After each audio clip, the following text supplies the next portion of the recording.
este año planeamos esta cátedra en 4 encuentros en Paraná, uno en Concepción del Uruguay. Como les decía, es el segundo. Ya tuvimos un encuentro el mes anterior en donde vinieron compañeros de Buenos Aires y de Chaco, de la Federación de Organizaciones de Base, del FOC. Acá el compañero Carlos Solero, que es el invitado especial que tenemos en este encuentro, docente de la Universidad Nacional de Rosario, de la Cátedra de Sociología, y militante anarquista de la Federación Obrera Regional Argentina, de la FOR, también de la Biblioteca Giraldo allí en Rosario. Así que bueno, es un honor estar compartiendo de nuevo con él, que bueno, yo estuve participando por ahí en encuentros anteriores en el año 2012. Bueno, como les decía, hoy venimos a festejar el cumpleaños de Bakunin, su cumpleaños número 200. Si bien por ahí en la planificación de la cátedra habíamos pensado otro contenido, al darnos cuenta de que se nos venía semejante efeméride encima,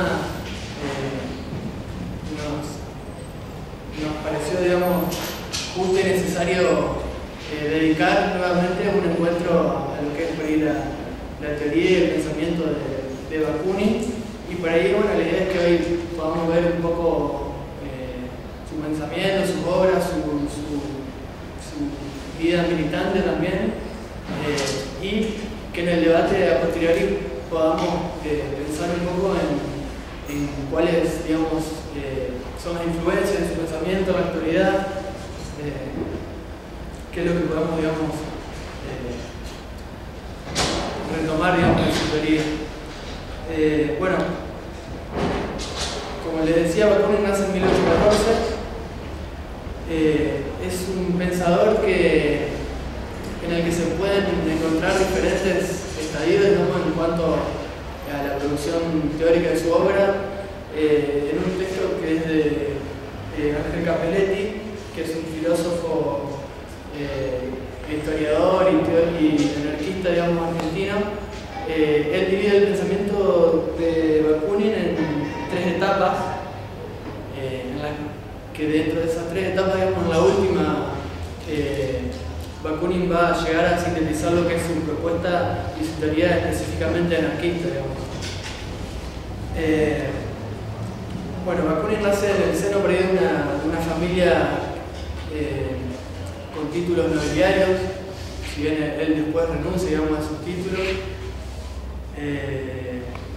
Comienza desde muy joven su formación en la filosofía, y su primera etapa, digamos, la primera etapa de su pensamiento va a estar asignada,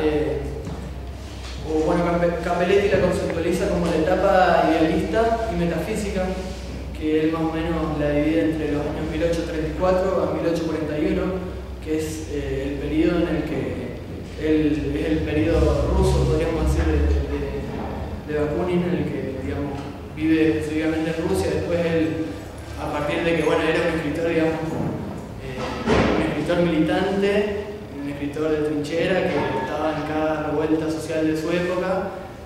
Por eso también por ahí que a veces se acusa su pensamiento de ser fragmentario, de no tener una obra acabada y completa, no sé, al nivel de, no sé, supongamos El Capital de Marx.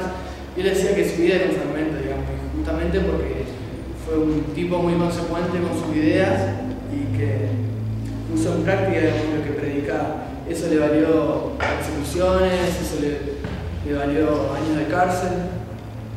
Bueno, yo le voy a comentar un poquito. Bueno, les decía, esta primera etapa, idealista metafísica, va a estar, bueno, Capelletti la divide también en 3 subetapas, podríamos decir, en donde cada una de esas subetapas está influenciada por un pensador, digamos. La primera por Kant, la segunda por Fichte y la tercera por Hegel. Esta etapa, que digamos que en el plano filosófico tendría que ver con el idealismo, en el plano, digamos, de lo político y social, tendría que ver con una etapa conservadora, donde él no, si bien por ahí no lo hace explícitamente, se caracteriza por una adhesión, aunque sea tácitamente, al orden establecido. No se preocupa, o no llega en ese momento a preocuparse por las cuestiones sociales. Era muy joven, ¿no? Hasta 1841. y sí se interesa por temas como que tienen que ver con metafísica, con el idealismo, como la espiritualidad y la infinitud interior. Bueno, después luego comienza la segunda etapa, que tiene que ver con la lectura de Hegel también, pero donde él va a empezar a entrar en contacto, digamos, con lo que sería el hegelianismo de izquierda.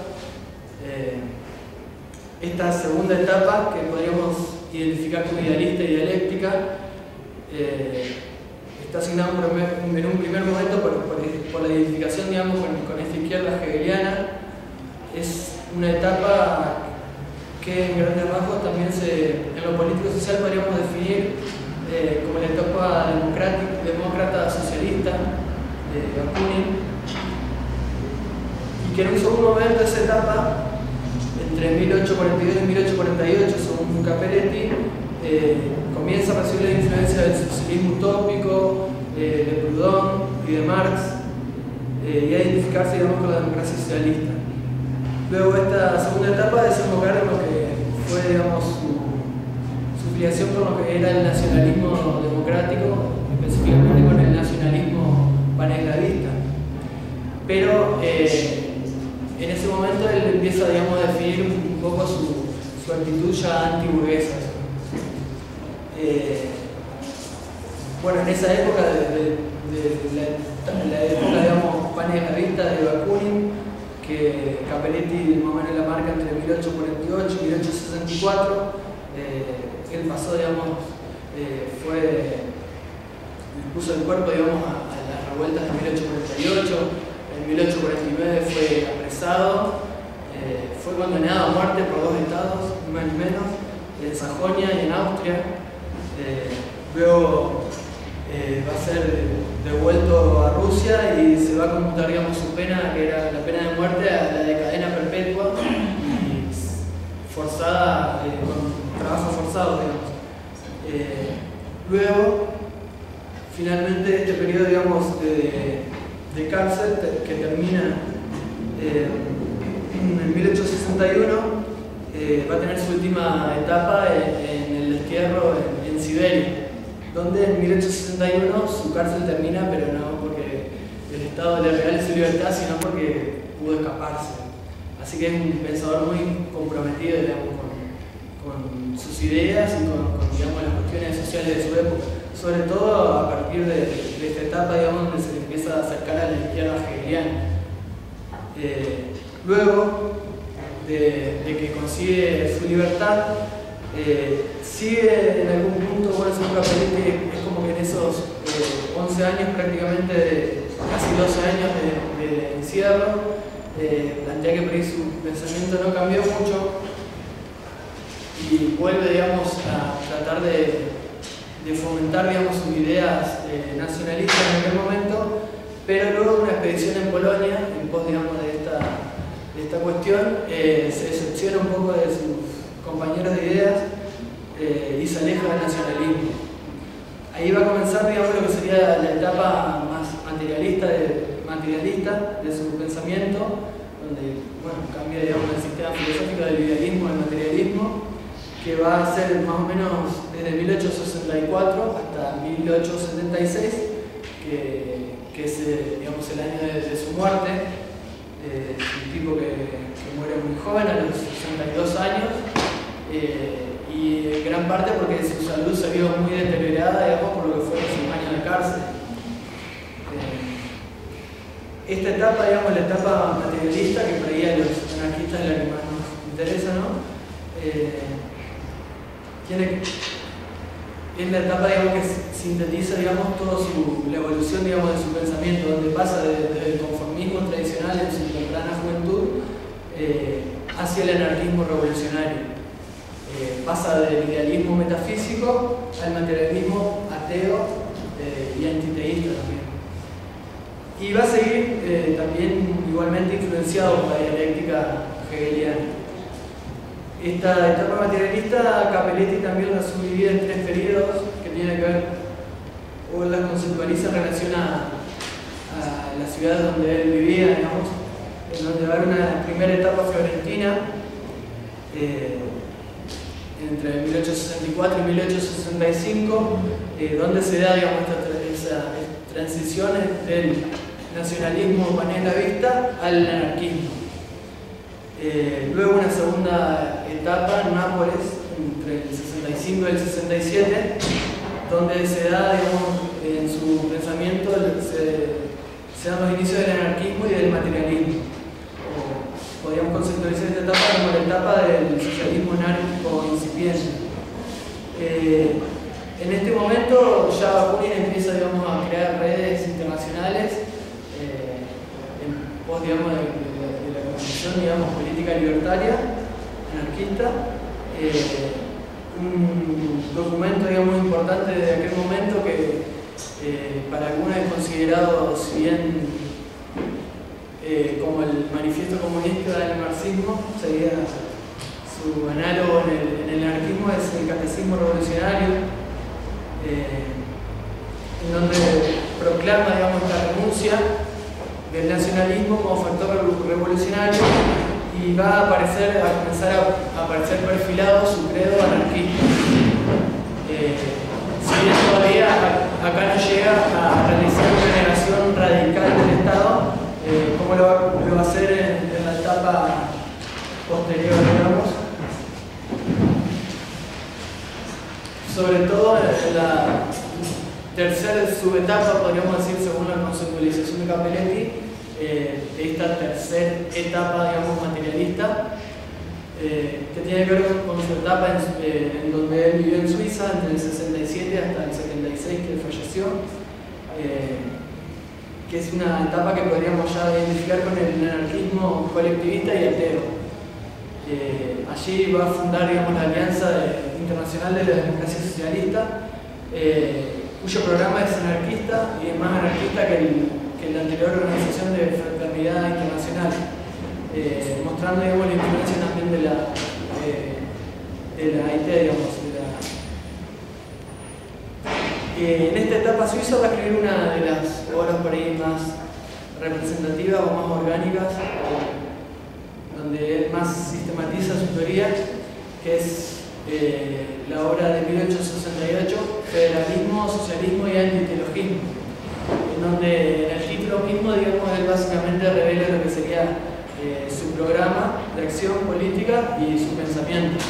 Entonces, en el federalismo, él en su programa va a plantear, a partir del federalismo en lo político, la abolición del Estado unitario y centralizado, que tiene que ser reemplazado, según su perspectiva, por una federación de comunas libres, libremente federadas entre sí, donde en el plano de lo económico va a proponer el socialismo, es decir, la socialización de los medios de producción y de la tierra, que van a pasar de las manos, digamos, de los terratenientes y capitalistas, pero como es propiamente en el capitalismo, a las comunidades de trabajadores libremente organizados. Y donde propone, digamos, en el plano de lo filosófico, el antiteologismo, que sería un materialismo basado en las ciencias de la naturaleza y la negación de toda divinidad personal y de toda religión positiva. Entonces, lo que va a hacer el Bakunin es enfrentarse a un enemigo que piensa en tres caras.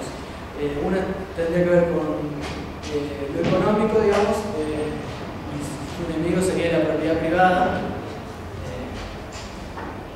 Otro con el plano de lo político, y su enemigo sería la autoridad, que es materializada en el Estado moderno burgués, bueno, y en todos los tipos de Estado. Y en el plano religioso, digamos, la religión, digamos, sería su otro enemigo.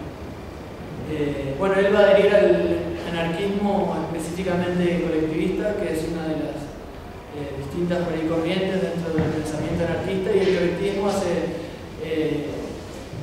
digamos, tiene que ver con la cuestión, digamos, de la organización social, lo que consideraríamos sería el estadio, digamos, anarquista o de la humanidad emancipada, si así lo queremos decir, en donde se da una socialización de los medios de producción, pero él, a diferencia por el otro teórico, como quizás la fiesta, conceptualiza que el producto del trabajo debe, digamos, ir a parar a cada trabajador. Bueno, eso un poco en cuanto a identificar los distintos momentos de su pensamiento, como le decía, tener en cuenta que por ahí es en su madurez y en sus últimas décadas de vida donde él recién comienza a identificarse plenamente y a escribir, digamos, desde el anarquismo. Si bien podríamos encontrar algunos gérmenes antes, digamos, en otros periodos. Y bueno, yo como para introducirme un poco en el tema, después le voy a dar el espacio a Carlos, quería hablar un poco sobre uno de sus libros centrales, que bueno, en esta época, digamos, en esta etapa, digamos, del materialismo en Bakunin, o esta etapa, digamos, anarquista no político, podemos encontrar obras como en 1870 las consideraciones filosóficas, en 1873 estatismo y anarquía, y esta que, bueno, de la que específicamente quería hablar un poco, que es Dios y el Estado, un libro por ahí bastante conocido, digamos, es como el bestseller del anarquismo. Por lo menos los compañeros que venían el año pasado de Utopía Libertaria, que son los de la colección que está allá en una feria, decían que salía como pan caliente. Dios y el Estado, bueno, que fue un libro que se editó, digamos, luego de la muerte de Bakunin en 1876. Ya le decía por ahí el pensamiento de Bakunin, muy influenciado por cómo él vivía y cómo profesaba su idea, por ahí tiene que ver con los fragmentarios, él escribía, digamos, artículos cortos, breves. Y este libro, Dios y el Estado, fue elaborado a partir, digamos, de fragmentos que fueron rescatados por dos referentes del anarquismo, como fueron Eliseo Reclus y Carlos Cafiero.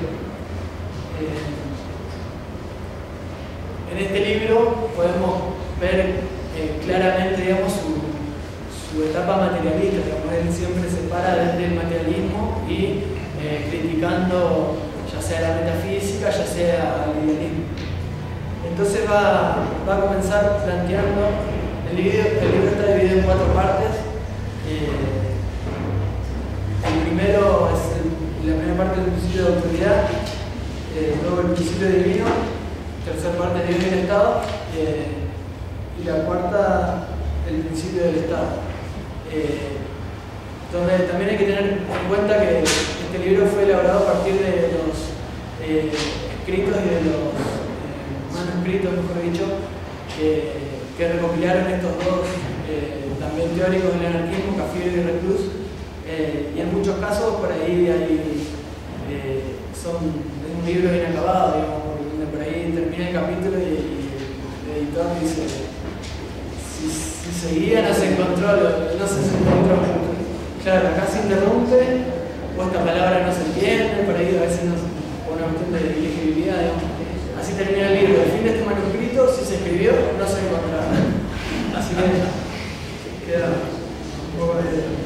Bueno, desde Bakunin, el Dios y el Estado comienza parándose desde el materialismo, diciendo que toda la historia social, política y económica no es más que el reflejo, toda la historia intelectual, moral, política no es más que el reflejo de la historia económica.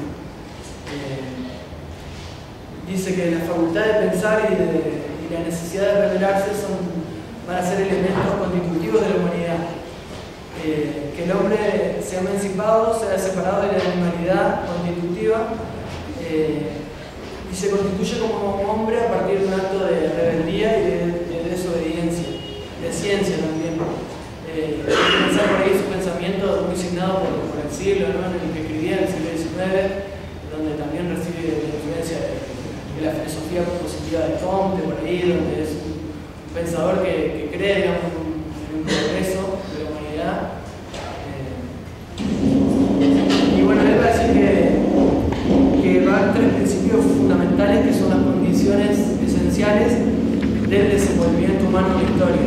Él ve la historia en un sentido, digamos, teleológico, con un fin, digamos, que para él la historia va a ser el fin mismo de la historia, es la emancipación del hombre. Donde esos 3 principios fundamentales que le decía tienen que ver con uno, la animalidad humana, que se corresponde a la economía social y la economía privada. 2, el pensamiento, que se corresponde con la ciencia, y 3, la rebeldía, que es la condición condición necesaria para lograr la libertad. Bueno, esta obra va a ser muy crítico y sobre todo en su época, ¿no? Con dos cuestiones, dos abstracciones que regían y todavía creo que en ese sentido sigue siendo muy actual su teoría, nos siguen rigiendo, digamos, la vida social. Dos abstracciones que son Dios, o la Iglesia, la abstracción sería Dios, y el Estado, que se materializa a partir de la abstracción, digamos, del principio de la autoridad. Entonces va a decir que la religión es una válvula de seguridad que sirve para adormecer al pueblo, mantenerlo en la ignorancia, que es una condición, digamos, necesaria para la propia potencia de los gobiernos, necesaria, o sea, para reproducir el sistema, para poder legitimarse, digamos, como gobierno. Va a discutir, como le decía, con el idealismo, representado en su época por hombres como Mazzini o John Stuart Mill, que va a decir que ellos dejaron de lado la demostración positiva de la existencia de Dios y la toman como el punto de partida sin teorizar sobre ello, hablando de eso como un hecho universalmente aceptado. Él, en contrapartida, digamos, a esta explicación religiosa del mundo, propone pensar en el origen animal del hombre en la historia como la negación revolucionaria y progresiva de ese origen animal o de esa animalidad primera hacia el desenvolvimiento de su humanidad. Para él, digamos, la existencia de Dios tiene una utilidad moral y social en su época. La religión va a ser el producto histórico, digamos, de la fantasía crédula de los hombres. Dice, tiene que ver con el desenvolvimiento, digamos, de la conciencia colectiva de alguna época, en donde se cree en un cielo, en el milagro de llegar a ese cielo como un objetivo, ¿no? Un fin que nos impone el dogma cristiano, ¿no? En donde lo que se va a hacer es divinizar, digamos, la propia imagen del hombre. Entonces, la religión va a plantear, digamos, esta dicotomía y acá se ve un poco, digamos, influencia, digamos, que aún en su etapa materialista, no idealista, va a ser influenciado por Hegel y va a seguir reutilizando, digamos, su dialéctica. Va a proponer una antinomia, digamos, entre lo que sería la divinidad y el hombre, la humanidad o el mundo. Parece que el cristianismo va a manifestar la esencia de todo sistema religioso que tiene que ver con el empobrecimiento, el sometimiento del hombre en la tierra, en beneficio de esa divinidad, digamos, en el cielo. Entonces va a llegar a la conclusión de que si Dios es el amo, necesariamente el hombre va a ser el esclavo. Por ahí, sobre todo cuando en este libro se encarga de abordar, digamos, cuestiones como la existencia de Dios o demás, hace su planteo por ahí bueno, es un libro muy filosófico y por ahí tiene que ver mucho con la lógica también. Entonces va a decir que los esclavos de Dios también, si son esclavos de Dios, deben serlo de la Iglesia y del Estado, que el Estado va a ser consagrado históricamente por la Iglesia. Que el cristianismo tuvo históricamente la pretensión de abarcar la humanidad entera, en ese sentido una religión absoluta, que fue realizada materialmente en gran parte por la Iglesia Católica Apostólica Romana. Y acá por ahí una cita muy conocida de él, en donde va a decir que si Dios existe, el hombre es esclavo. Ahora bien, el hombre puede y debe ser libre, por consiguiente, Dios no existe. Es decir, si nos ponemos desde una perspectiva en que el fin, digamos, de la historia es la emancipación del hombre, la libertad, la igualdad y la reciprocidad, digamos, humana, necesariamente Dios no debe existir para que esos objetivos, digamos, se cumplan.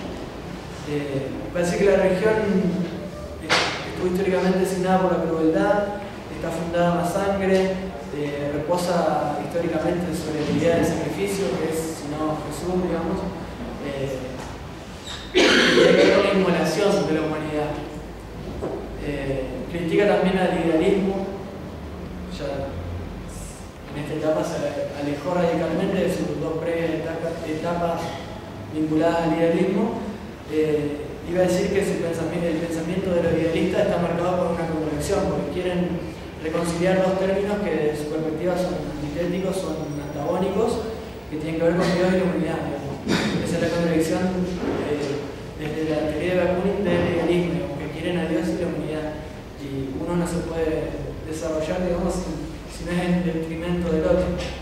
Entonces él va a dar la vuelta a la frase de Voltaire, que Voltaire decía que si Dios no existiese habría que inventarlo. Entonces Bakunin lo que dice, dando vuelta a su frase, es que si Dios existiese habría que hacerlo desaparecer.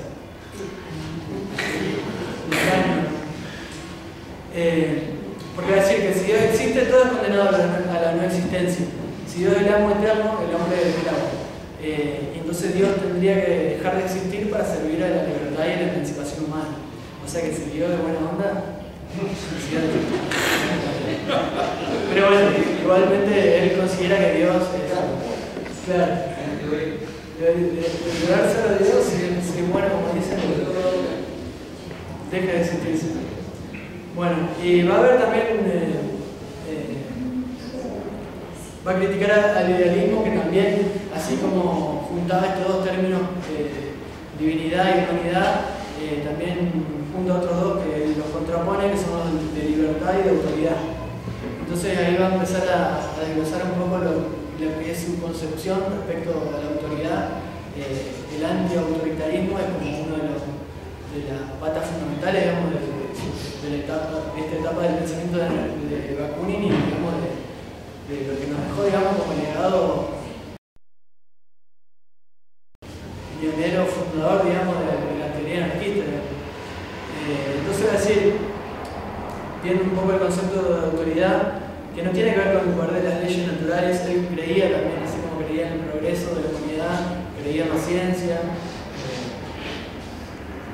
y que las leyes naturales, digamos, no son inherentes, constituyen nuestro ser social, corporal, intelectual y moral, que la autoridad no tendría que ver con digamos, subordinarse a este tipo de leyes, porque estas leyes naturales, digamos, que son contratadas por la ciencia,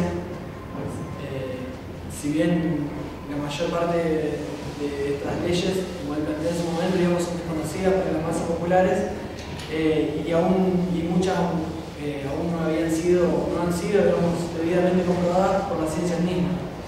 Entonces, para la libertad, desde mi perspectiva, tiene que ver con el reconocimiento de esas leyes por la ciencia, y que esas leyes reconocidas por la ciencia sean transmitidas a través de un sistema de educación e instrucción populares para llegar a la conciencia colectiva del pueblo, digamos. Esas leyes que sean descubiertas por la ciencia sean socializadas, digamos, en el interior de la sociedad. Él, digamos, cree en el papel y en el poder de la ciencia, en el desenvolvimiento de la humanidad. Va a ser muy crítico con la idea de que se forme un gobierno de sabios, una academia de sabios que regule, digamos, la vida social y política, porque dice que la ciencia, por un lado, es imperfecta, no es infalible. Por otro lado, si tenemos una sociedad regulada por una academia de sabios, estamos condenando al pueblo a que forme una sociedad de brutos, básicamente. Y también porque el poder corrompe, la corrupción moral e intelectual, digamos, se da a través del privilegio que mata el espíritu de los hombres desde la teoría de Bakunin. Entonces va a decir que la igualdad es la condición suprema de la libertad de la humanidad. Va a decir Bakunin que no rechaza tu autoridad, en el sentido de que, como le decía, no rechaza la autoridad de la ciencia, sí de los cientistas o de los científicos, y no rechaza la autoridad del especialista. Él dice Da un ejemplo, por ejemplo, que si él quiere saber algo sobre zapatos, si quiere saber sobre la conducción de un ferrocarril o un túnel, va a consultar a la autoridad especialista, ya sea el zapatero, el arquitecto o el ingeniero, pero reservándose el derecho, digamos, de la crítica y del control, digamos, de las acciones. O sea, no es lo que reconoce es la influencia de ciertas personas a partir de su conocimiento. Una autoridad, una influencia, mejor dicho, una influencia que sería una influencia de hecho y no de derecho. Entonces esta autoridad de los especialistas no es impuesta por nadie, ni por el hombre, ni por Dios, ni por ningún tipo de abstracción, y es impuesta por la razón. Y con este tipo de autoridad, llamémosle de los especialistas, tampoco hay una autoridad fija y constante, ya que no podemos encontrar un hombre universal que tenga conocimiento sobre toda la rama de la ciencia, del arte, de la técnica, etc. Sino que en cierta medida cada uno o cada uno de los hombres es dirigente y dirigido, digamos, en base a los conocimientos que tenga. Y esto, digamos, no crea una autoridad de derecho. Entonces, bueno, le decía, reconoce la autoridad de la ciencia, pero va a rechazar la infalibilidad de la universidad y la universalidad, perdón, de los representantes de la ciencia. Va a creer en una influencia natural y legítima libremente aceptada, de hecho y no de derecho. Iba a decir que, al contrario, toda legislación, autoridad o influencia de derecho oficial y legal actúa en provecho de una minoría dominadora y explotadora contra los intereses de la mayoría. Todo tipo de autoridad que establezca, digamos, una autoridad de derecho, que esté oficialmente regulada, va a ser necesariamente en detrimento, digamos, de la mayoría, de los intereses de la gran mayoría. Entonces, bueno, acá llega la Iglesia y el Estado. El Estado es esta organización nueva, establecida como todas las organizaciones políticas antiguas, por la gracia de Dios. Dice, diferenciando un poco, digamos, entre las diferentes concepciones del Estado y la traslación de la Iglesia a lo que sería la escuela, dice que con el espíritu moderno quizás la función de la Iglesia sea un poco trasladada a la escuela. Con el espíritu moderno la monarquía se transforma en república, pero esta república no deja de ser un Estado, no deja de representar la autoridad, no deja de representar una tutela oficial irregularmente establecida entre los hombres, por una minoría, en beneficio de esa minoría y para dirigir la conducta del pueblo. De ese tipo de autoridad es el que va a ser radicalmente, digamos, crítico. Bueno, él, por ejemplo, en Estatismo y Anarquía, que es una de las obras que le comentaba hoy, es interesante esa obra porque, por ejemplo, el Estado tiene una narrativa muy filosófica, y en Estatismo y Anarquía él es como que se transforma en un fino analista político que ve, digamos, la coyuntura social de su época, en Europa específicamente, y donde ve cómo se dan, digamos, todas estas cuestiones teóricas que él plantea en la realidad actual de su época, a partir de la relación, digamos, y la disputa interestatal, digamos, en Europa. Y en donde él va a plantear, digamos, dos polos que hacen al pensamiento y a la acción social de su época, así como recién le decía, en el ideologismo, socialismo y federalismo, que cada concepto es como parte del programa. En el título de nuestro libro, que es Estatismo y Anarquía, cada uno de esos conceptos es uno de los polos que ve en la sociedad de su época, en donde el estatismo va a estar marcado, digamos, por digamos, ligado con este principio de la autoridad que él va a ver materializado en la historia de su tiempo, sobre todo en lo que fue el Imperio Pangermánico, en personajes como el canciller Bismarck, donde en cierta manera él en 1873 ya profetiza una cierta lógica que se estaba dando en la cultura germana y en el Estado, digamos, pangermánico, que va a desembocar, digamos, ya 60 años después de su muerte, donde fue, digamos, el nazismo en Alemania. O sea que él analiza la Europa en ese libro de 1870, pero va a empezar a ver, digamos, lo que van a ser los problemas sociales que se van a seguir trasladando a bien adentrado del siglo XX.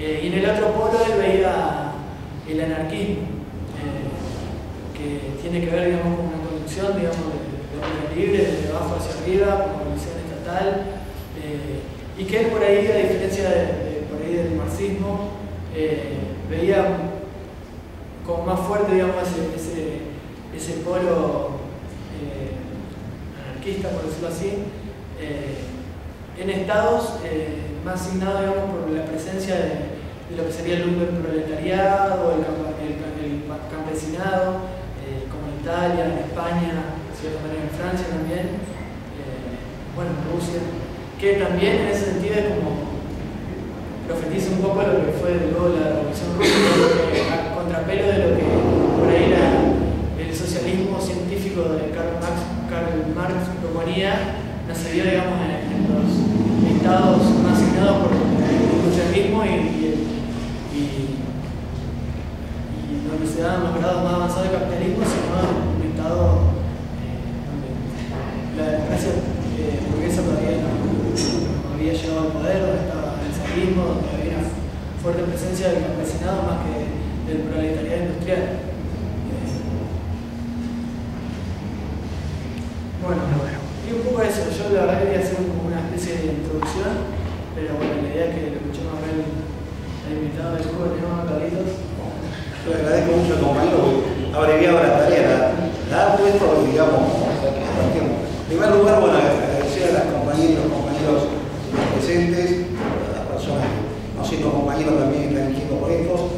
Para mí es una gran satisfacción volver a estar aquí en estas aulas, donde estuve en el año 2012 en dos oportunidades, y me gratifica mucho encontrarme con algunos compañeros y compañeras y ver otras caras también.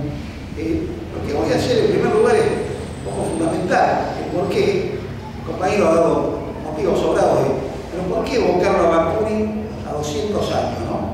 Es una pregunta que no se puede hacer. Estamos tan distantes en el tiempo y en el espacio. El espacio y el tiempo, las dos cosas, ¿no? El fundamento que nosotros damos es que este hombre fue un revolucionario con todas las letras, un tipo que fue al contramano de todo lo que estaba previsto por su clase social. Yo voy a repetir algunas cosas que el compañero dijo, pero quizá con un poquito de detalle. Me parece interesante empezar una semblanza de Bakunin hecha por Filippo Turati, para verlo a Bakunin en persona, de carne y hueso. Vamos a hablar luego con una anécdota de él que lo conoció también, y vamos a ir haciendo recorridos de trabajos de Bakunin que no son los que el compañero mencionó, en algunos casos profundizar algunos aspectos. Lo que dice Turati me parece que es bastante claro. Además, Bakunin ha sido vapuleado por la historia, esto también cabe decirlo, sobre todo por no tener el anarquismo una presencia social fuerte, sobre todo en regiones como la Argentina, ya desde el año 1930 y mucho menos luego de los años 40. Aunque, por supuesto, no solo continuó la organización anarquista, no tanto en el campo del mundo del trabajo, el movimiento obrero afuera ha padecido una persecución sistemática desde 1930 en adelante, y el movimiento anarquista, con el advenimiento del peronismo, tuvo un serio problema. Así como se puede decir, ¿cuál es el principal enemigo del peronismo? No era el Partido Comunista, porque de alguna forma pudo articular en estos momentos hasta el gobierno. No voy a entrar en ese tema. Pero el anarquismo ha sido el enemigo histórico del peronismo. Y a su vez, el peronismo ha sido el enemigo histórico y sigue siendo el movimiento anarquista.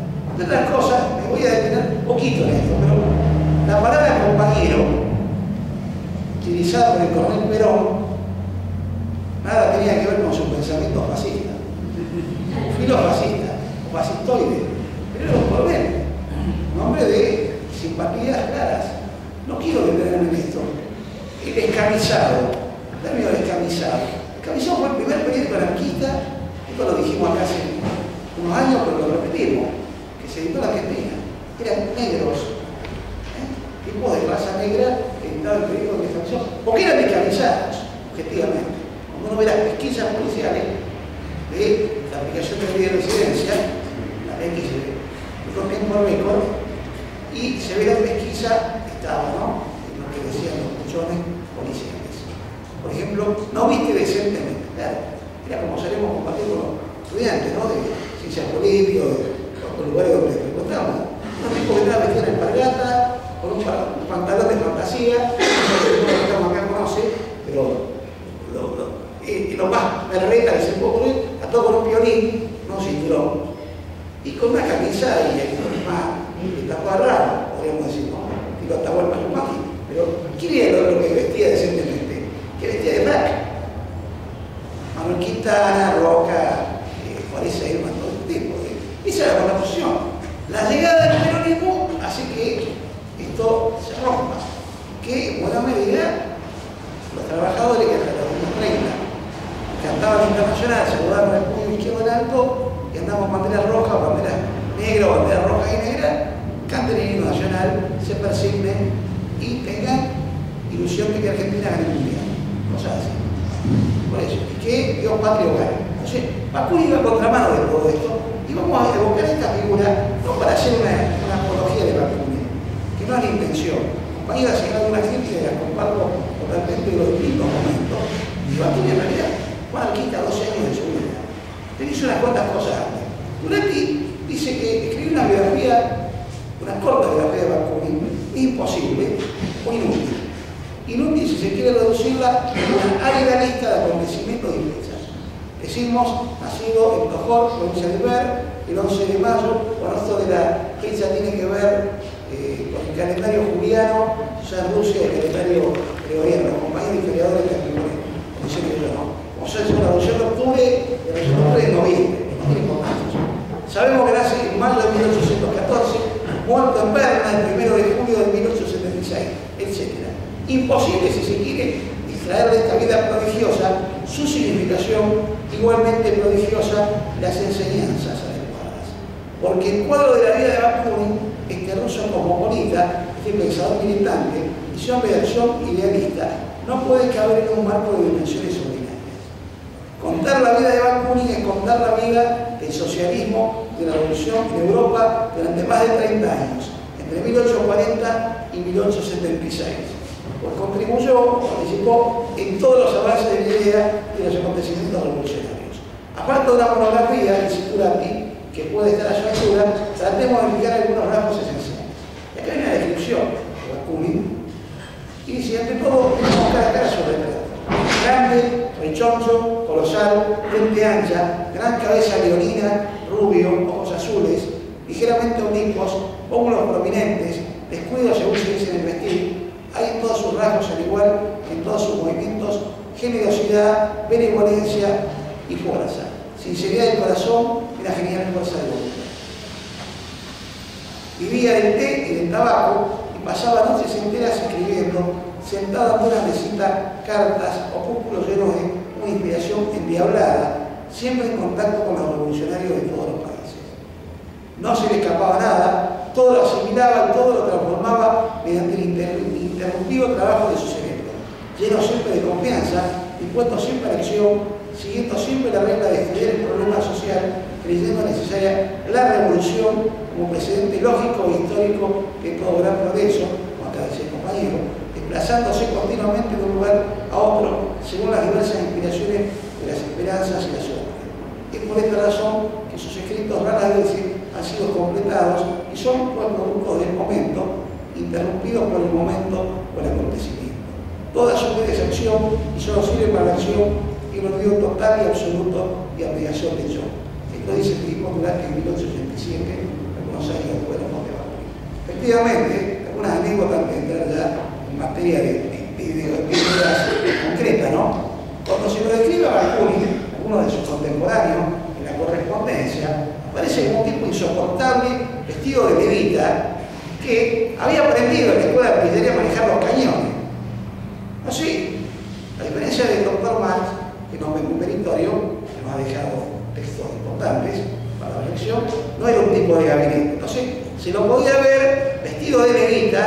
su gorro de piel, era ruso, no olvidemos que estaba donde hacía frío, pero en Dresde, por ejemplo, cargando la baqueta el cañón y a su vez con la pipa colgando, habiendo corrido todos los dientes la mazmorra de Pedro Pablo por Escorbuto, gritando como un energúmeno, haciendo arengas a todos los que estaban dando vueltas por ahí, fueran trabajadores, burgueses, nobles, curas, lo que fuera.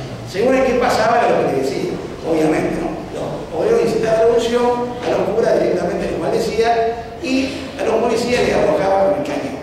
Esta era más o menos la secuencia, cada una puede poner el orden que quiera, pero esta es la descripción.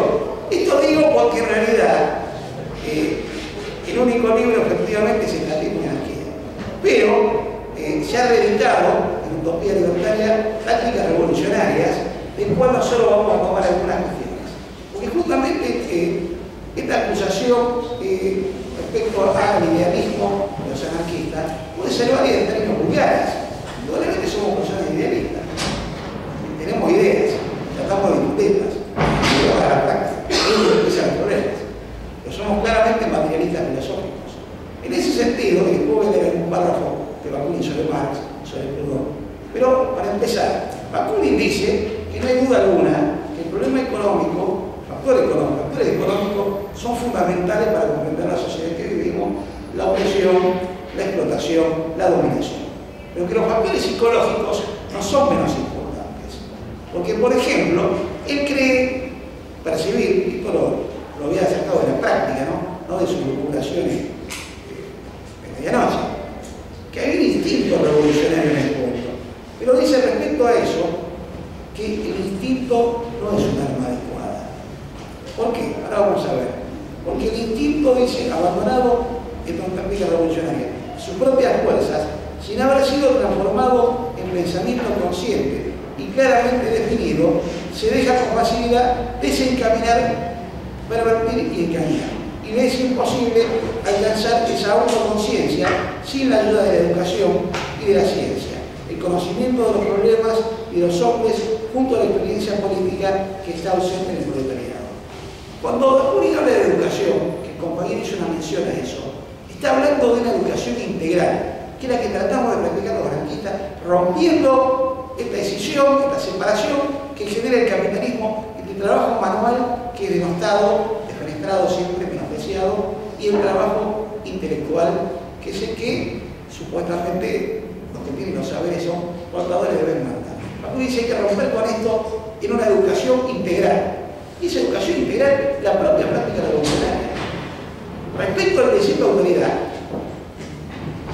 dice lo siguiente: para los niños, el primer día de su vida es el de máxima autoridad y el último es el de máxima libertad.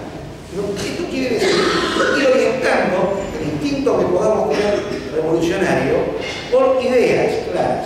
¿Por qué? Porque los gobiernos, esto tiene una vigencia notoria, dice Bakunin, esos guardianes oficialmente autorizados del poder público y de la propiedad y de la seguridad de las personas nunca dejan de recurrir a tales medidas demagógicas cuando estas se hacen necesarias para su conservación. Pero cuando las circunstancias lo requieren, se vuelven revolucionarios, luego explotan estas medidas, orientándolas en su provecho y manipulando lo que le llama malas pasiones, ¿no? O sea, hacia las malas pasiones socialistas, que en ese momento pueden ser buenas. Porque esto tiene una vigencia notoria cuando pensamos en el gobierno nacional que tenemos, en unos gobiernos provinciales que se llenan la boca con los derechos humanos, evocan luchas populares, luchas sociales, pero ahora quieren regular la protesta social. Entonces, en realidad, es una pata de cada canón. Ellos siempre tienen la pata en el mismo lugar, son los perros guardianes del capital. Y cuentan con la religión, que más que como opio del pueblo, directamente un mecanismo de domesticación cotidiana. Como compañero decía, y Bakunin decía, hay una tríada, ¿no? O sea, está en la obediencia a Dios, la obediencia al Padre.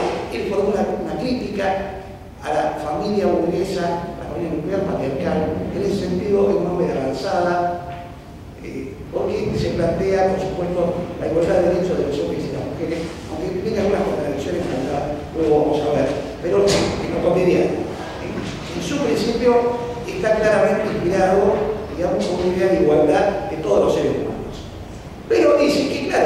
Si dejamos simplemente liberar un instinto a la masa, este instinto de rebelión va a ser prontamente domesticado por la demagogia de los políticos.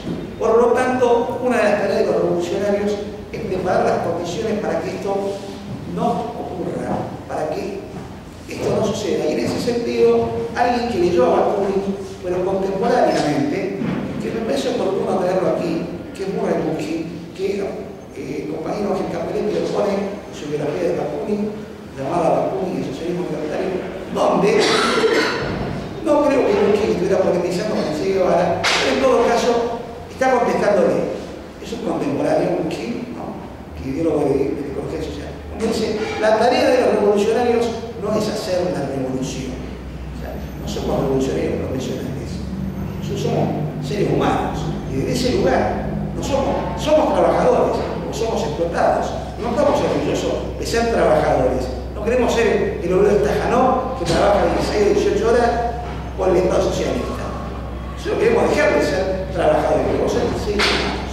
Y esto implica una rebelión, en principio, de cada uno solo y luego con un sistema completo, pero no es nuestra tarea hacer la revolución, sino que dice Bookchin, esta solo es posible si el pueblo todo participa en un proceso de experimentación y de innovación orientado a la transformación radical tanto de la vida cotidiana como de la conciencia. La tarea de todo revolucionario será entonces provocar y promover ese proceso. A propósito de esto, bueno, Bakunin fue partícipe de distintas organizaciones de conspiración permanente.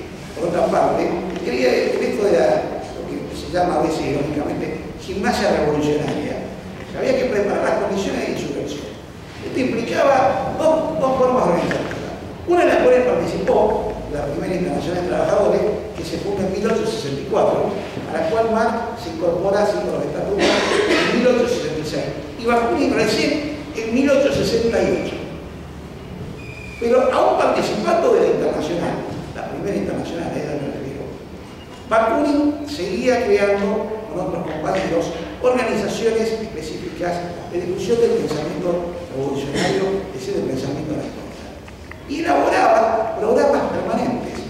Algunos dicen que era una verdadera internacional en sí mismo, porque luego de toda la jornada llegaba a la pieza donde dormía y se ponía, en lugar de dormir, se ponía a escribir entre 20 y 30 cartas que se llama pluma de ganso, en esos papelotes en octava, entre 20 y 30 cartas diarias, nocturnas en este caso, ¿no? Serían por noche, tratando de ver a dónde se podía generar algún tipo de insurrección.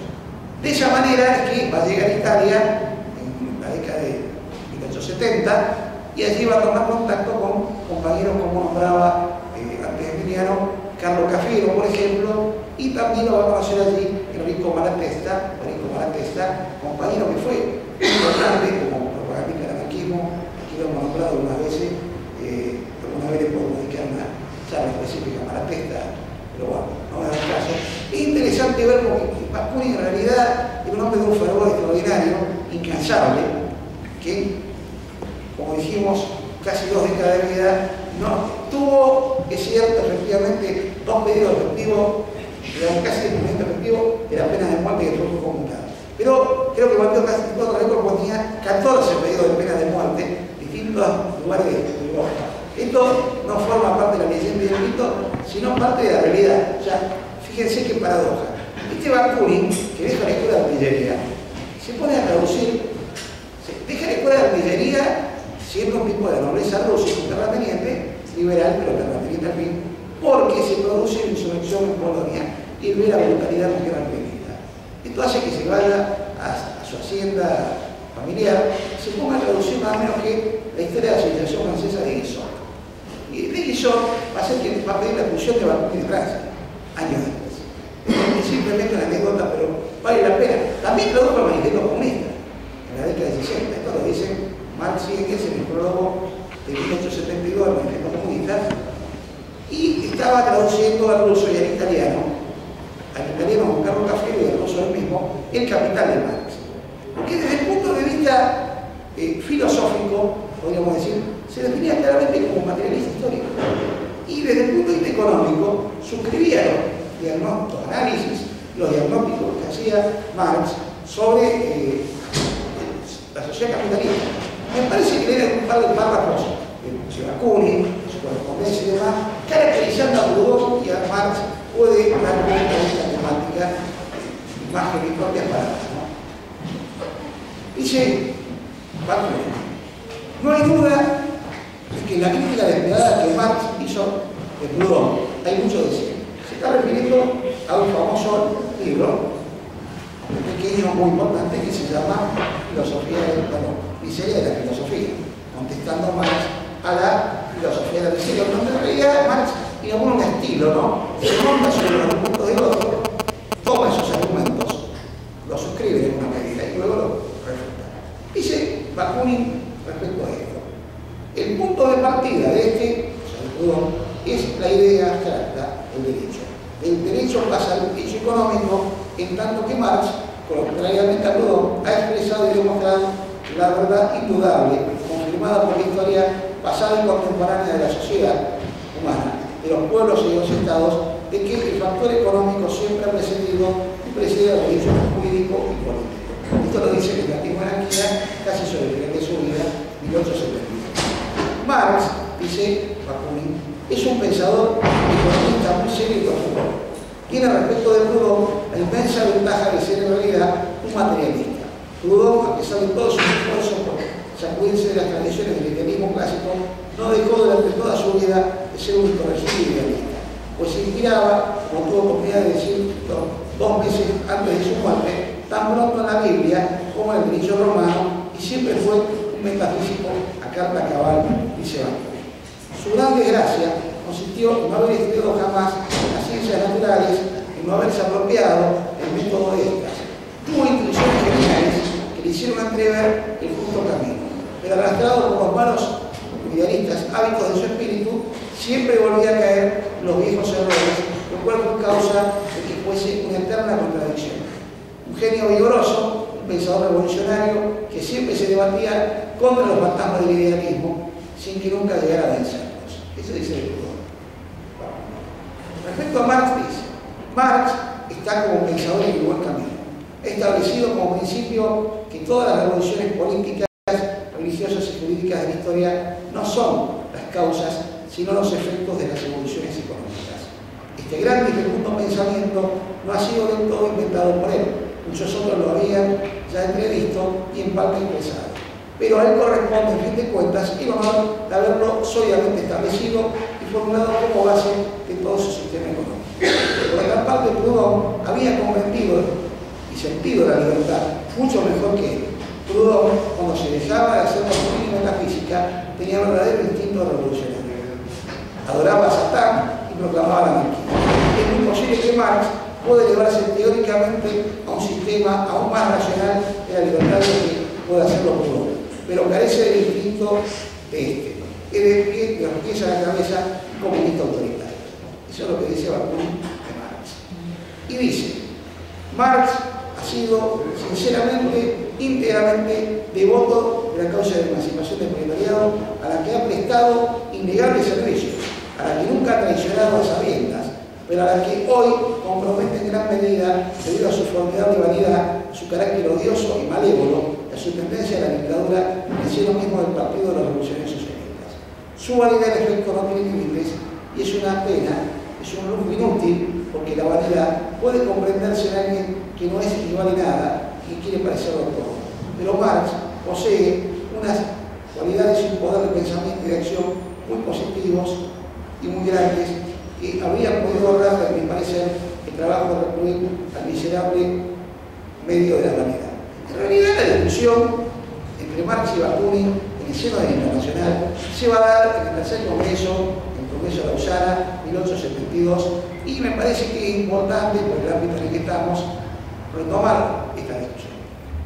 Generalmente se piensa que la discusión está dada por la cuestión del Estado. Allí hay un libro maravilloso, editado recientemente por compañeros anarquistas europeos, argentinos que viven en Europa, Páginas Malditas de Karl Marx, donde aparecería relativizada la cuestión del Estado. Es decir, no hay duda, hay un libro también, allí Marx anarquista. A Rubén le podemos dar la mano y decirle: sí, compañero Rubén, Marx tenía una tendencia hacia la anarquía. La discusión era, ¿qué hacer en el momento cúlmine de la revolución social con el Estado? Y en ese sentido, Bakunin creo que tuvo más calidad de pensamiento.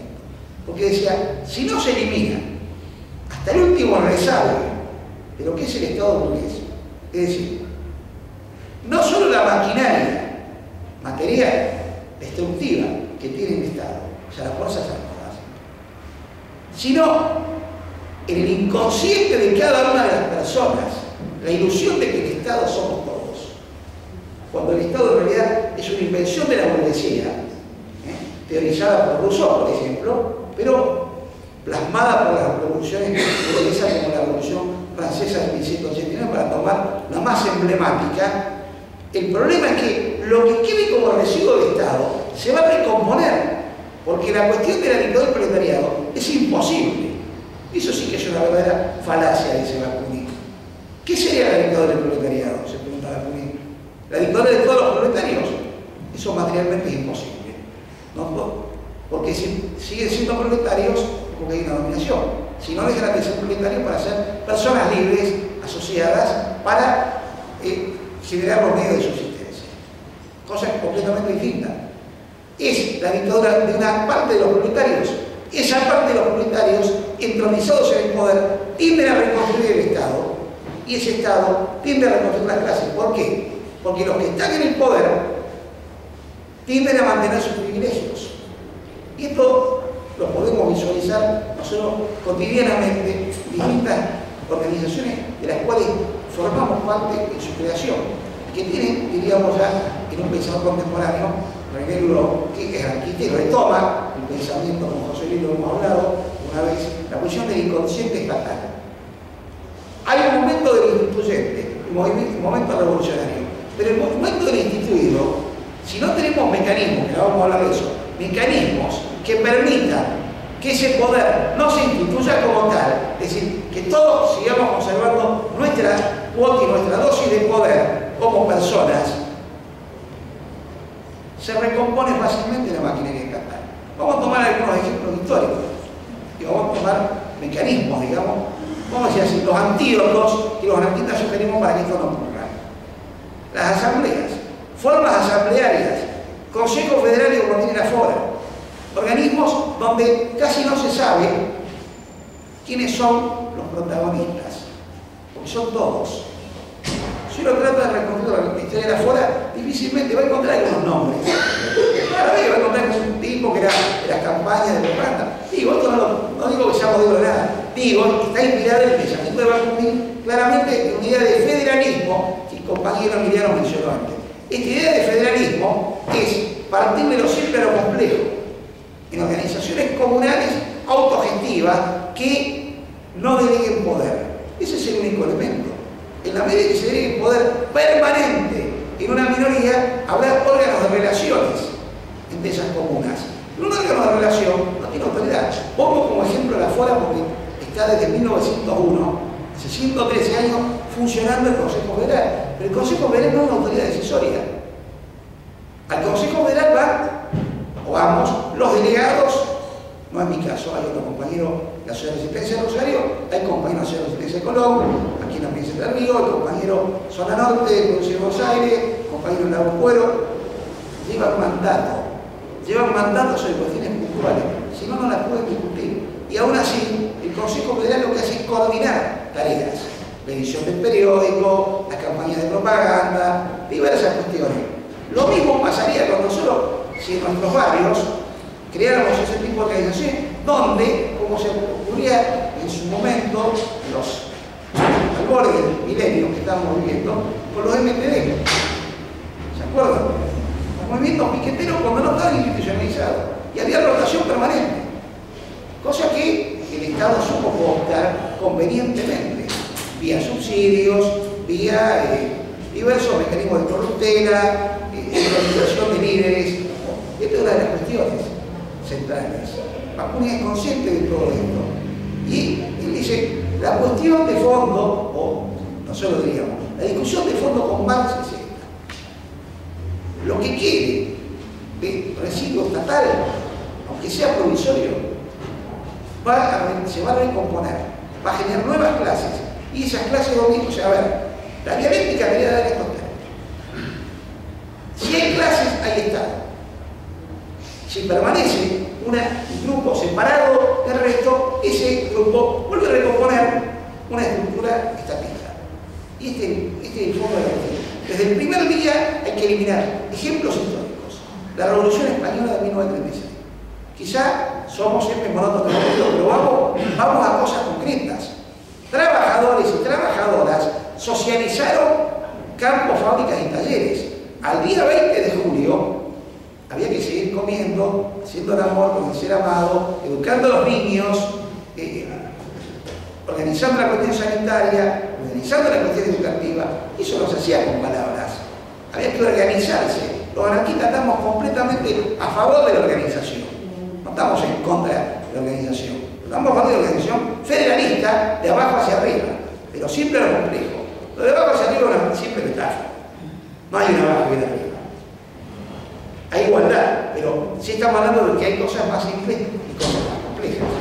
Formas de relacionarnos y de organizarlo de una comuna a la otra. Supongamos, si sabemos que la provincia de Entre Ríos es de producción avícola, la provincia de Córdoba, la provincia de Santa Fe son más de producción lechera, por decir algo, bueno, para que llegue la leche de Entre Ríos y para que lleguen las aves del corral y los huevos a Santa Fe y a Córdoba y a Tucumán, habrá que organizar. Alguna vez se lo imaginaron, digo, a de Santillán y Juan Casal. Esto está en el libro Reconstrucción Social, que en alguna biblioteca puede estar, si no, hay que replicarlo. Pero, ¿cómo imaginarse esto? Una organización federalista de nuestra propia realidad. En ese sentido, el anarquismo sigue siendo internacionalista, sigue siendo revolucionario, sigue siendo anticapitalista. Estas cosas se han ido forjando a lo largo del tiempo como idea fuerza que no han perdido para nada vigencia. Desde nuestro punto de vista, no han perdido vigencia. El capitalismo sigue siendo perverso, destructivo, no de guerras. Las religiones siguen siendo mecanismos de alienación y de resignación de las personas. Cuando hablamos de la religión, no nos estamos refiriendo a la creencia individual que cada uno puede tener. Algunos pueden creer en Viracocha, en la Pachamama, en Jesucristo, Mahoma, o lo que sea. Y ese no es el tema. La cuestión de la espiritualidad individual. Además viene desde la historia de la especie humana. El problema son las instituciones que manipulan este tipo de cuestiones. Porque hasta transformado en dogma, lo que no era dogma, los libros de Marx, los anarquistas no vamos a hacer eso, de ninguna manera. Vamos a tomar las ideas fuerza que sean potentes y que sirvan para la sociedad del presente.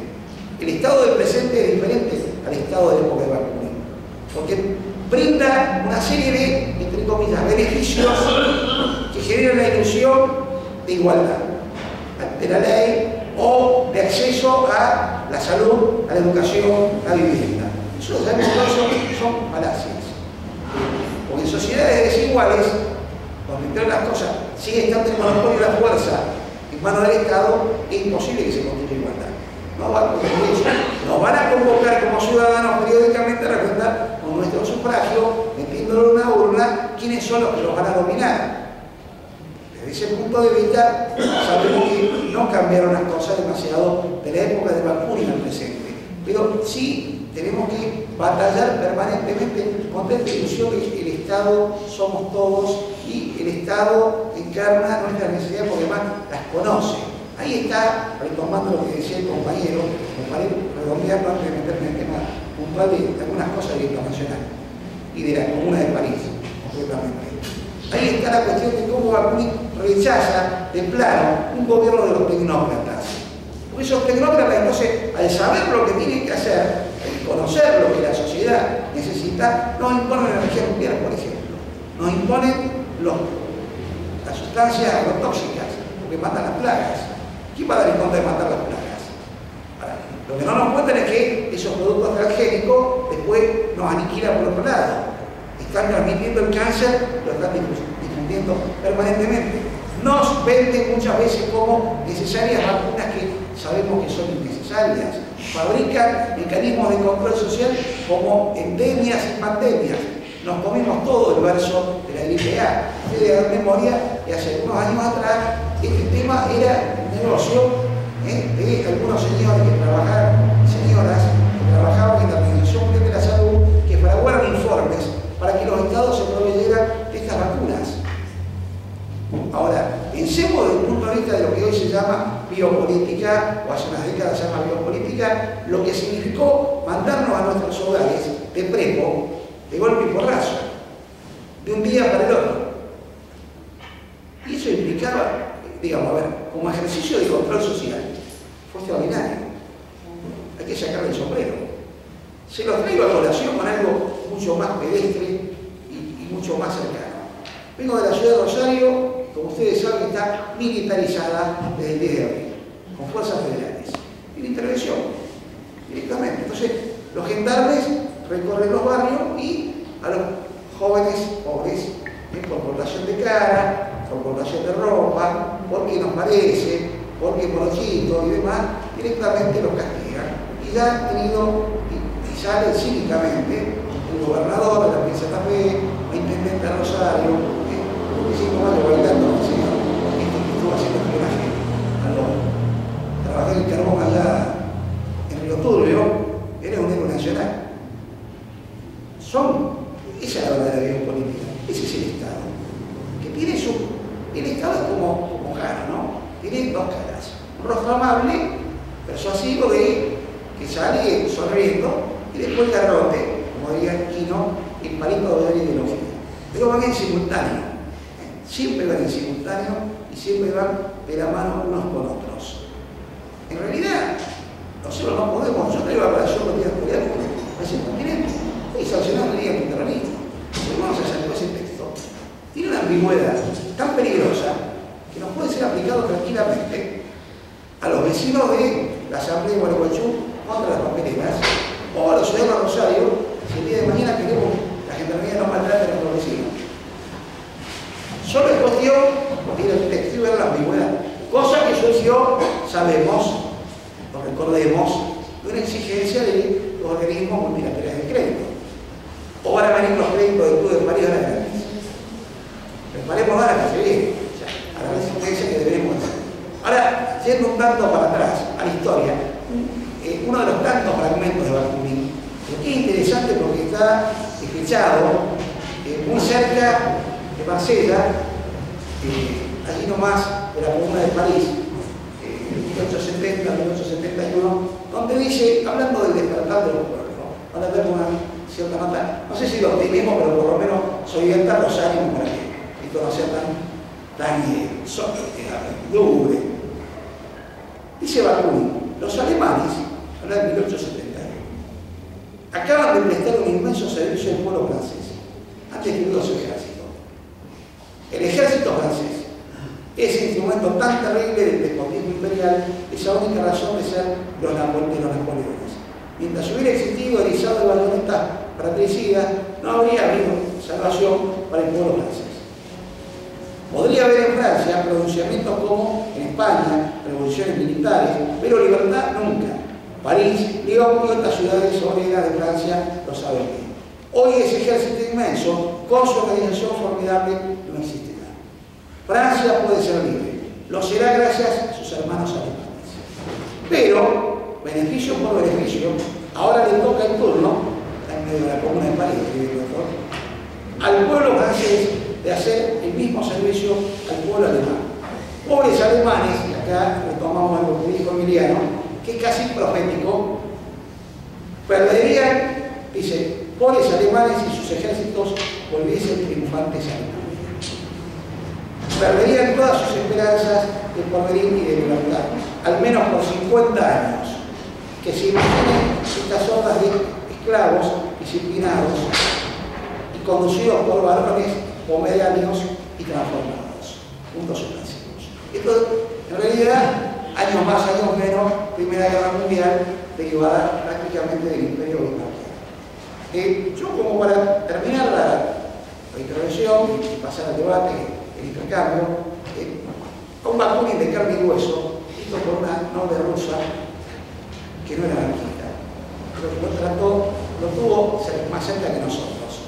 Entonces, es breve lo que voy a leer, pero un testimonio de una carta que le manda la señora en Suiza, esta señora se llama Elisabetta Lipinova, y entre el 5 de julio y agosto de 1872 dice lo siguiente de Bakunin.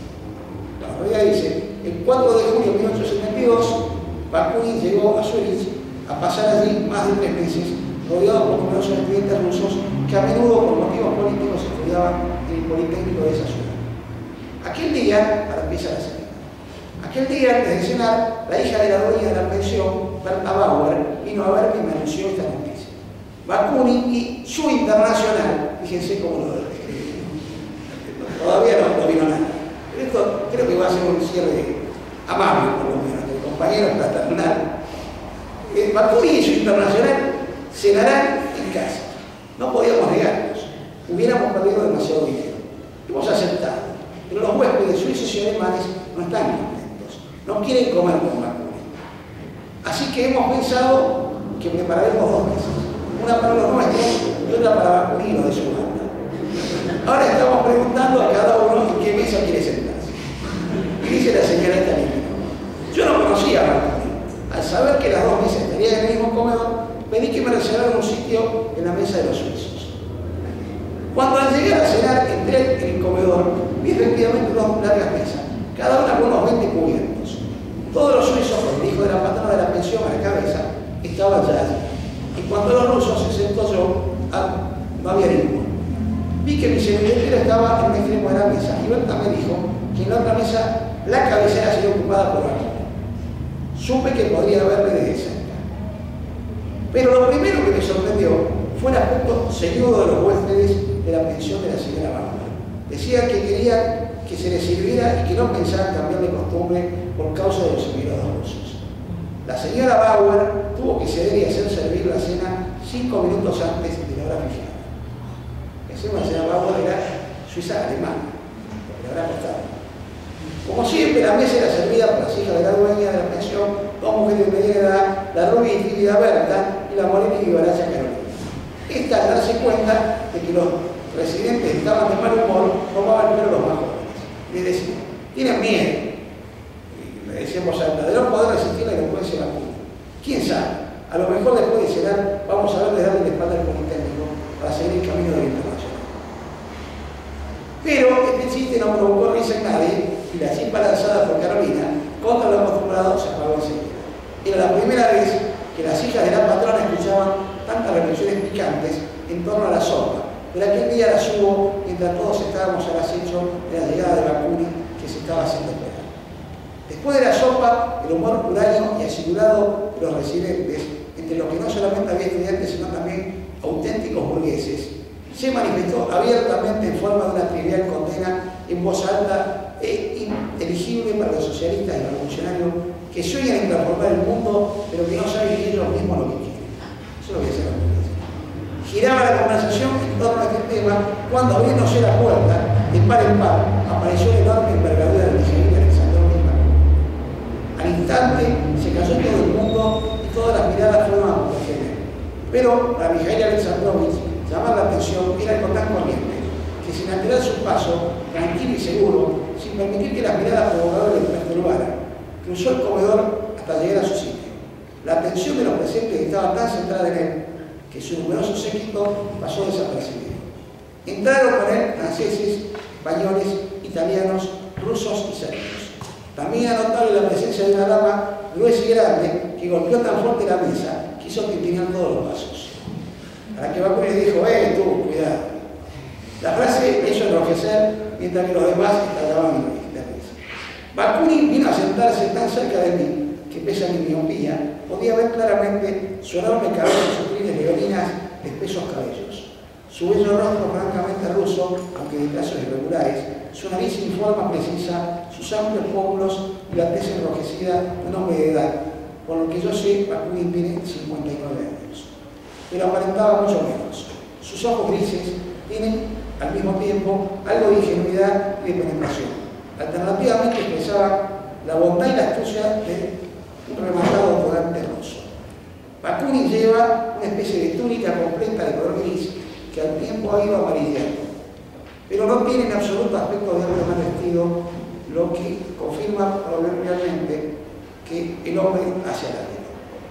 A Berta le correspondía servir la mesa de Bakunin, y yo vi el espanto de su mirada cuando se acercaba a servirle la comida, estirando el brazo con el plato para poder mantenerse a cierta distancia de él. Le temblaban los bucles de su cabello. Bakunin, por su parte, hablaba animadamente con su internacional. No solamente no se daba cuenta del temor que inspiraba a Berta, sino que la miraba bondadosamente, dirigiéndose unas veces a una y otras veces a otra de las personas presentes. Hablaba en alemán, en italiano, en francés e incluso en castellano con la mayor facilidad. Pero al final fue el ruso el idioma dominante. Era claro que aquel día estaba en forma, evocaba recuerdos de su juventud, hablaba de Moscú, de su amistad con Belinsky, y todo el mundo, tanto en su mesa como en la nuestra, prestaba atención a sus frases bellas y libres. En presencia de tal orador, nadie se decidía a tomar la palabra, pero en la mesa de Bakunin reinaba una especie de éxtasis silencioso, algo reverencioso incluso, mientras que en la nuestra todo el mundo callaba, preguntándose cada vez en su foro interno sobre su propia incapacidad y falta de valor para abrir la boca. Después de haber cenado, Bakunin no dio muestras de gran prisa por irse. Le pidió un cigarrillo a alguien, se volvió hacia mí para pedirme permiso para fumar. Las damas que estaban con ellos buscaron y clamaron. ¿Qué más? Pero él las detuvo con un poderoso ademán de su mano y añadió: que yo sepa, no estaba hablando con ustedes, le dijo a la suiza. Había sobre la mesa vino suizo, hacía calor, todo el mundo estaba sediento. Una de las damas se sirvió un vaso lleno. Bakunin fingió el entrecejo y dijo: verdaderamente no puedo ver a una mujer bebiendo vino. Acá está, como digo, sus contradicciones, el hombre de Carnigoso, compañero como tantos de nosotros, con un poco más de trayectoria. Esta reflexión dio lugar a un intercambio de ideas sobre los derechos de la mujer. Bakunin, es cierto, admitía estos derechos, pero no le gustaba que las mujeres bebieran y fumaran. Ahora esta señora termina este relato diciendo: varias veces al día Bakunin pasa bajo mis ventanas, tocado con un enorme sombrero de paja de alas anchas, adornado con una cinta roja, y una banda de desocupados de todas las naciones, excepto Suiza, que la acompaña constantemente. Esto me recuerda a las fábulas de Quilón. El elefante era conducido por las calles. Ante Bakunin, gente arrogante se arrastra, y sobre todo las damas, se dedican a atenderle y cuidarle, aunque todas le puteen y le llamen simplemente el viejo. Son ellas las que, en un hornillo de alcohol, le preparan su tortilla, le atavían y toman prestado para él a derecha e izquierda. Se dice que Bakunin necesita mucho dinero, pues lo distribuye generosamente a quienes lo necesitan. Bakunin ha vuelto a marchar hacia lo carno, pero todavía eso manifiesta las huellas de su estancia entre los emigrados rusos y pueden percibirse olas como las que dejan tras su paso un navío. Los emigrados se dividen en dos clases: los adeptos a Bakunin y los partidarios de la broma. Los dos clanes se combaten violentamente. Yo, para cerrar, diría: bueno, bien, y el Bakunin contemporáneo, ¿por dónde va? El Bakunin contemporáneo lo hemos nombrado de alguna manera, esas huellas y esas marcas, esas prácticas que este compañero, junto con tantos otros, quizá no recordemos sus nombres, o no tenemos ni siquiera registro, organizó insurrecciones, y esas insurrecciones luego se plasmaron en algunos casos en intentos revolucionarios perennes, como la Revolución Española de 1936 a 1939. Volvió Bakunin, antes de eso estuvo presente, creo, en buena medida con su idea, en la Revolución Rusa de 1905, la Revolución Rusa de 1917, la experiencia en Ucrania, en la Magnocina, el levantamiento de los soviets del Báltico, 1921, afectado por Lenin y Trotsky, y volvió Bakunin en mayo del 78, en uno de esos tantos grafitis que siguen siendo caros a nuestros sentimientos, por lo menos, que nos estimulan esas mañanas que nos levantamos tanto pesimistas, donde dice: compañeros, seamos realistas y hagamos las cosas.